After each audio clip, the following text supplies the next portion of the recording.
Komunikasi apa? Verbal. Komunikasi verbal. Iya, ada verbal. Non verbal. Betul. Masih ingat gak sih pembelajaran kemarin itu kita membahas apa aja? Membahas kalau misalkan verbal itu ngomong aja ya Bu ya. Ya. Oke. Ada gerakannya. Berarti komunikasi verbal dan non verbal itu satu hal yang tidak bisa dipisahkan ya teman-teman dalam konteks komunikasi dalam pelayanan sosial. Oke. Nah, hari ini kita juga akan membahas lagi, tapi kita tidak akan membahas yang materi banget ya teman-teman. Tapi hari ini kita akan mulai menerapkan bagaimana sih komunikasi verbal dan juga komunikasi verbal pada pekerja sosial ketika memang menangani satu kasus dalam pelayanan sosial. Oke? Menarik ya?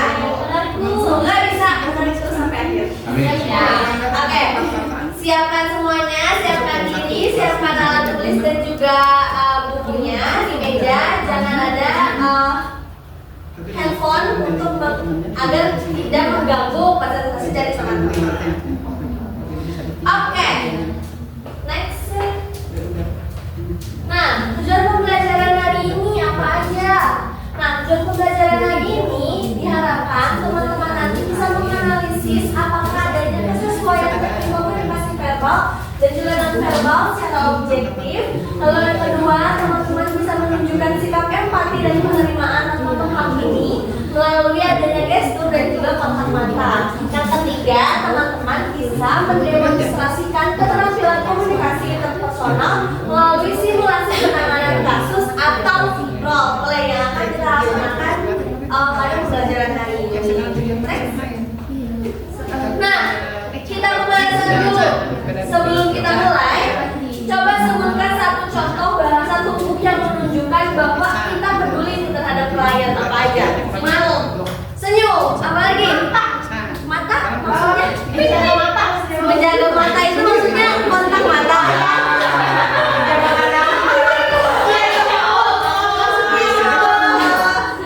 Oke, tadi kata Kak Bila senyum. Kata Salsa menjaga mata. Menjaga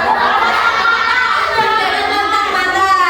Kalau tadi kata Mia menganggukkan kepala. Betul, itu adalah contoh-contoh komunikasi non-verbal yang bisa kita lakukan kepada klien agar kita bisa menunjukkan ternyata kita ini peduli loh kepada klien seperti itu.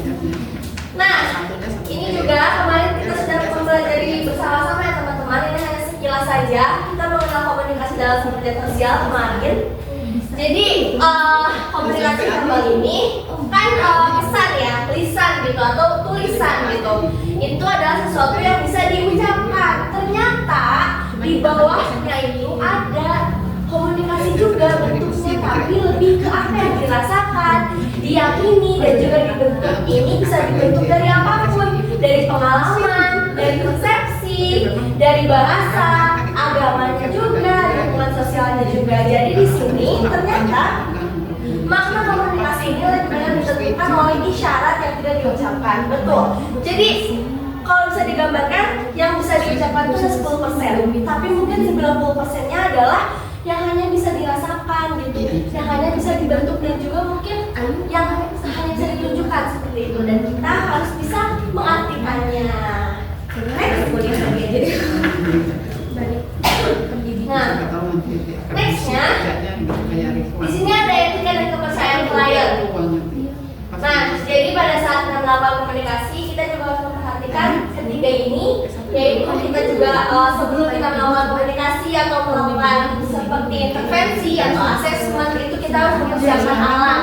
Alat ini artinya kan mendukung komunikasi, bisa alat tulis, bisa merekam. Balik lagi, kalau teman-teman ingin menulis sesuatu, ingin merekam sesuatu, itu harus berdasarkan izin atau memang sudah diperbolehkan oleh klien. Lalu ada prinsip kerahasiaan. Ini nanti lanjut proses kerahasiaan. Ini nantinya bertujuan untuk menghargai martabat dan juga nilai kemanusiaannya. Ini adalah kuncinya utama. Yang ketiga, nanti dari situ kita bisa mengetahui profil klien itu sendiri. Dari sana kita bisa memahami latar belakang dari terus dari klien. Next. Nah, jadi ternyata dalam penerapan komunikasi verbal dan juga non-verbal ada yang namanya teknik Soler. Nah, teknik Soler ini adalah gabungan dari S, O, L, E, dan F. Masing-masing ini punya pengertian sendiri. S itu adalah sit squarely atau cara duduknya. Jadi ketika teman-teman duduk menghadapi dengan klien, itu bukan seperti sejajar, tapi teman-teman itu rada menyudut sedikit, jadi belok sedikit seperti ini.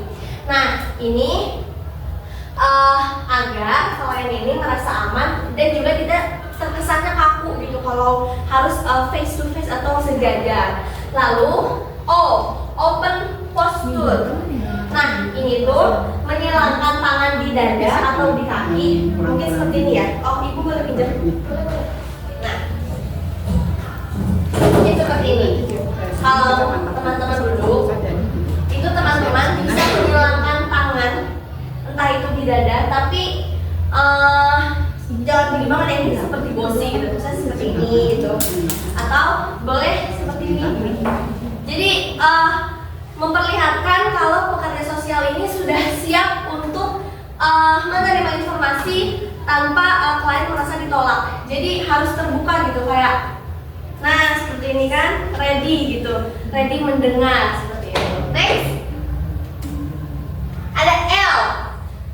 Nah, L ini condong ke klien. Jadi ketika klien sedang berbicara, alangkah baiknya teman-teman ini seperti ini. Baik ibu seperti apa? Nah, jadi enggak ketika klien berbicara teman-teman tidak yang kayak gimana ibu? Nggak boleh seperti itu. Itu kayak bos lagi mau interview. Bos juga kalau mau interview tidak akan searogan itu kan teman-teman.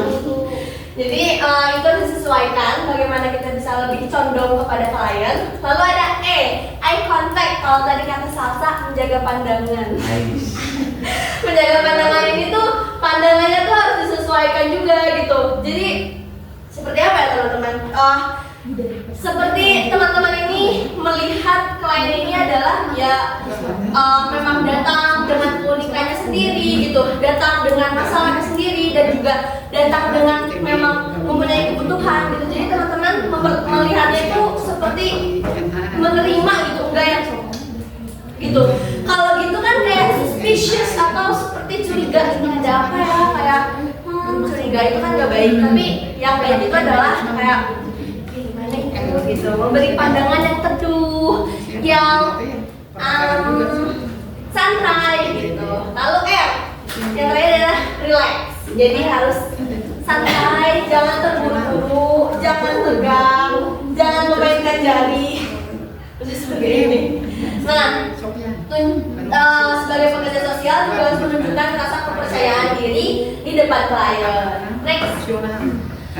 Nah, di sini lebih detailnya kita bisa membaca isyarat tubuhnya klien. Jadi ketika mungkin kita condong ke depan, kalau kliennya juga bisa condong ke depan, bahunya santai gitu. Lalu pada saat diajak untuk kontak mata, kliennya juga merespon seperti itu, ekspresinya juga masih lembut, nada suaranya juga lembut, tempo bicaranya juga stabil. Tapi ketika memang klien datang dengan tertutup atau gelisah, nah bisa seperti ini gitu, kliennya menjauh, tangannya menghilang gitu kan, matanya menghindar, tidak ingin ada kontak mata dengan peksos, lalu suaranya terbata-bata, gemetar atau terlalu cepat. Next. Oke, sudah banyak. Tadi pemaparan materi sedikit, kita langsung saja ke role play. Role play-nya sederhana. Jadi nih, ini ada telur satu,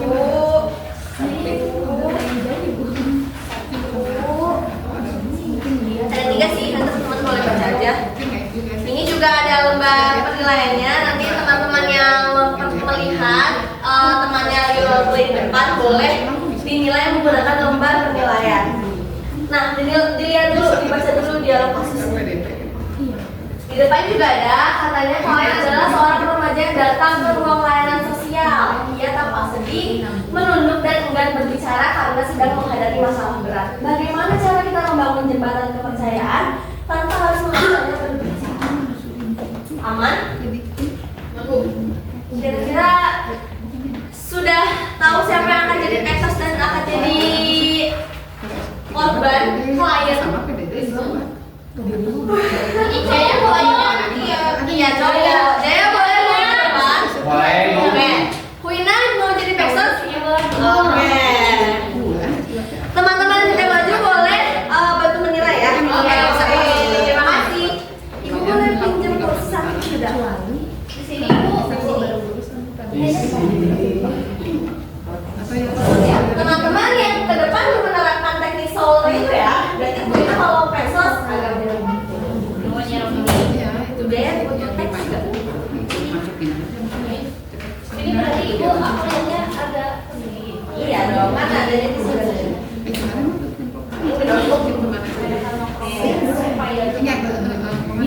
Iya. Ini kan ya Gemini ya. Oke, sudah ready? Insyaallah. Oke, mulai. Ikutin gitu.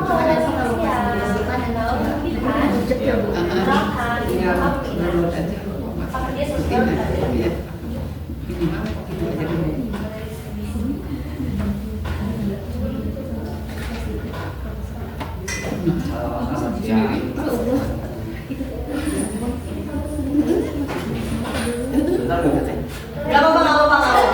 Kamu ngapain? Mau ngasih tahu polisi biasanya di penjara? Saya cuma ngamen nggak judi. Kakak di sini bukan dari kepolisian, dan kakak tidak akan tugas kakak justru ingin mendengarkan cerita berdiri dan membantu mencari solusi. Semua yang diceritakan pastinya aman sama kakak. Oh, pasti ujung-ujungnya juga ditahan dan saya nggak bisa pulang. Kakak paham, kita pastikan kamu bisa pulang. Kita punya alasan yang sangat penting sampai harus pergi diberangkatkan kan? Kalau kakak boleh tahu, ini tinggal sama siapa di mana? Sama bapak dan adik. Bapak lagi sakit parah, saya ada ngamen, saya nggak sama kenal. Jadi kamu ini Tapi kalau jalan lumayan hari yang susah kan? saingannya si Indonesia. Kemudian ada yang tanggung jawab keluarga terkait pengobatan kakak, apakah selama itu sudah pernah dibawa ke kemarin diberangkatkan? Lupa kami nggak punya BPJS. Ini kalau yang saya akan belum banyak, kakak akan bisa sekali ini. Nanti kita akan bicara malamnya dan keluarga kita pengobatan kakak. Itu nanti satu banyak kan sini dan lain. Bagaimana? Jadi bersedia kakak kalau ada pertanyaan. Oke, terima kasih.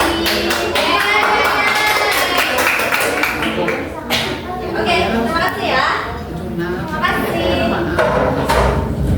Next, kakak operator. Kakak operator boleh next? Boleh? Boleh next lagi? Next lagi? Oh sebelumnya. Nah, jadi teman-teman tadi udah ada yang ke depan. Huina sebagai pekerja sosial dan Jaya sebagai Budi atau Budi ini datang. Jadi ceritanya Budi adalah pengamen yang biasa di jalanan, tapi ternyata tiba-tiba ditangkap oleh polisi itu di jalan. Nah, Huina datang sebagai pekerja sosial untuk menanyakan sesuatu hal, beberapa hal atau asesmen awal. Nah, tapi tadi teman-teman bisa mendengar tidak kalau Jaya itu bilang, mau ngapain kakak kesini? Paling kakak di sini mau menangkap kan, mau bilang ke polisi kan? Gitu. Kira-kira kalau dari respon Jaya, teman-teman bagaimana mengartikannya? Apa ada kata? Menyebalkan katanya. Menyebalkan? Kenapa menyebalkan? Dari jawabannya. Oh, jawabannya menyebalkan. Kalau menurut Neta, Jaya ini sudah terbuka atau belum? Belum. Karena mungkin karena apa ya, trigger sosial itu. Kaget. Iya. Oh, kaget. Iya, Betul. Betul. Jadi dia belum percaya ya sama pekerja sosialnya. Tapi mungkin memang pekerja sosialnya juga pendekatannya pelan-pelan gitu, menjelaskan kalau nggak apa-apa gitu. Jangan takut, di sini kakak menemani. Berarti kan di situ ada perubahan ya, perubahan respon bagaimana Jaya bisa tadinya mungkin tidak percaya, tapi adanya building trust pada saat proses komunikasi, akhirnya Jaya bisa percaya kepada pekerja sosial seperti itu. Kira-kira teman-teman sudah mengerti apa itu komunikasi verbal dan juga non verbal dan bagaimana menerapkannya dengan teknik solar itu? Paham ya? Paham. Oke. Jadi diharapkan teman-teman nanti ketika di lapangan teman-teman menangani suatu kasus gitu, teman-teman pada saat awal membuat komunikasi dengan klien, diharapkan teman-teman bisa menerapkan teknik SOR itu di hadapan klien untuk bisa memudahkan teman-teman juga agar bisa membuka awal atau gerbang awal berkomunikasi dengan klien. Di sini ada ibu mau teman-teman, tadi kan ada kertas observasi ya? Iya.